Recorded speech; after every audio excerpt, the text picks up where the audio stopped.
नरेंद्र मोदी ने ही supreme court में हलफनामा दिया कि पिछड़ों की जाति आधारित गिनती नहीं करना चाहिए। शेड्यूल कास्ट और शेड्यूल ट्राइब के ऊपर एट्रोसिटीज हो रही है।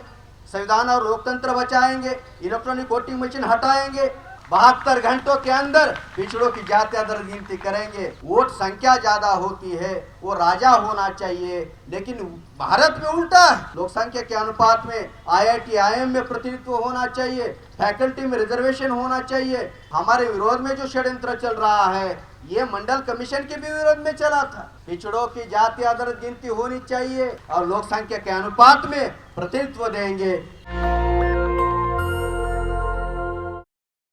पिछड़ों का मंडल कमीशन के अनुसार 27% भी देखा जाए तो हर साल आना चाहिए 27%, हर साल आना चाहिए 27%। 5 साल में आया 15%, 15.92% आया, यानी 15.92% का आंकड़ा आया। तो बाकी का सारा कौन खा रहा है? बाकी का सारा जो खा रहा है वो अल्पसंख्यक ब्राह्मण खा रहे हैं। साथियों, लोकतंत्र में जिनके पास में वोट की पावर होती है, वोट संख्या ज्यादा होती है, वो राजा होना चाहिए, लेकिन भारत में उल्टा है।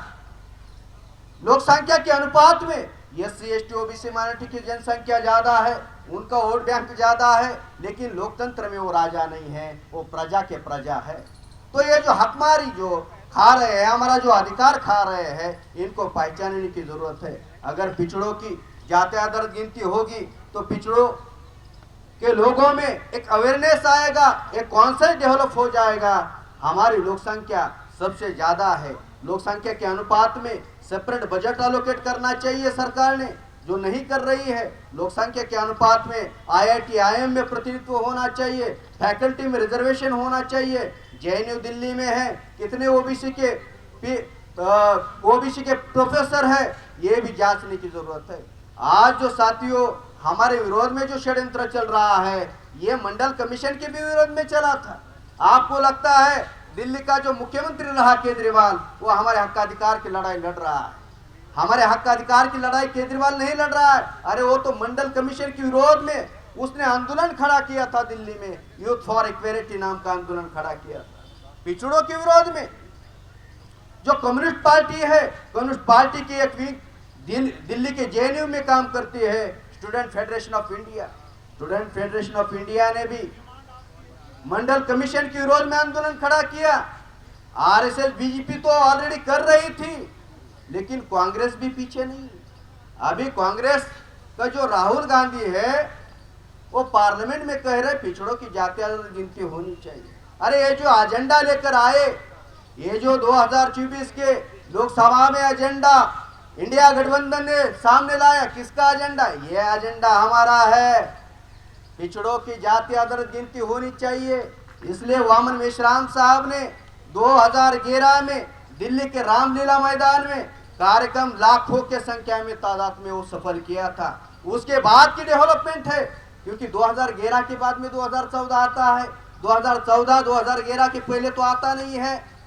OBC के अंदर ध्रुवीकरण शुरू हुआ, RSS ने काउंटर प्लान बनाया, OBC का प्रधानमंत्री देना होगा और नरेंद्र मोदी को प्रधानमंत्री बनाया। पिछड़ों का है इसलिए बनाया, लेकिन नरेंद्र मोदी जो है वो पिछड़ों के विकास के लिए अवरोध बना हुआ है। नरेंद्र मोदी ने ही सुप्रीम कोर्ट में हलफनामा दिया कि पिछड़ों की जाति आधारित गिनती नहीं करना चाहिए। क्या नरेंद्र मोदी पिछड़ों के हक्काधिकार की लड़ाई लड़ेगा? क्या राहुल गांधी पिछड़ों के हक्काधिकार की लड़ाई लड़ेगा? क्या एजेंडा लिया इंडिया गठबंधन ने? पिछड़ों की जाति आधारित गिनती करेंगे, शेड्यूल कास्ट और शेड्यूल ट्राइब के ऊपर एट्रोसिटीज हो रही है, संविधान और लोकतंत्र बचाएंगे, इलेक्ट्रॉनिक वोटिंग मशीन हटाएंगे। अरे जिन लोगों ने हमारे हक्काधिकार के विरोध में काम किया, नेहरू ने पानी पी पी कर पार्लियामेंट के अंदर OBC के हक्काधिकार के विरोध में काम किया। नेहरू गांधी के लड़की ने इंदिरा गांधी ने विरोध किया, इंदिरा गांधी के लड़के ने राजीव गांधी ने विरोध किया। क्या राजीव गांधी का लड़का राहुल गांधी OBC के हक्काधिकार की लड़ाई लड़ेगा?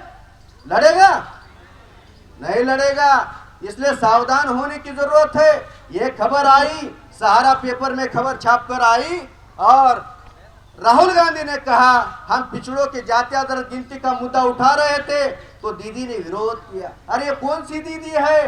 तृणमूल कांग्रेस की पश्चिम बंगाल की दीदी है।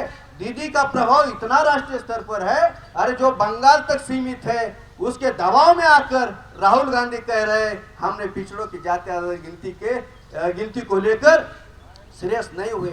और किसके दबाव में काम कर रहे हो? दबाव जरूर होगा, दबाव जरूर होगा, राष्ट्रीय पिछड़ा वर्ग मोर्चा का दबाव होगा, दबाव जरूर होगा, भारत मुक्ति मोर्चा का दबाव होगा। विकास चौधरी जी को मैं अपील करना चाहता हूं, चौधरी साहब आप उनको मत मांगिए, ये जो कांग्रेस बीजेपी है उनको मत मांगिए, वो देने वाले नहीं है। आप हमें बहुजन मुक्ति पार्टी को सरकार बनाने का मौका दे दो, 72 घंटों के अंदर पिछड़ों की जाति आधार गिनती करेंगे और लोक संख्या के अनुपात में प्रतिनिधित्व देंगे। मैंने मेरी बात यहाँ पर उद्घाटन के तौर पर रखी, मेरी बात आप लोगों ने ध्यान से सुनी, इसके लिए आभार, धन्यवाद। नेशनल दस्तक की आपसे गुजारिश है कि अगर इसको बचाना चाहते हैं तो नेशनल दस्तक को सब्सक्राइब करने के लिए रेड कलर के सब्सक्राइब बटन को दबाएं, फिर बेल आइकन की घंटी दबाएं। नेशनल दस्तक को बचाने के लिए बहुत जरूरी है कि हर खबर को शेयर करें, लाइक करें, कमेंट जरूर करें।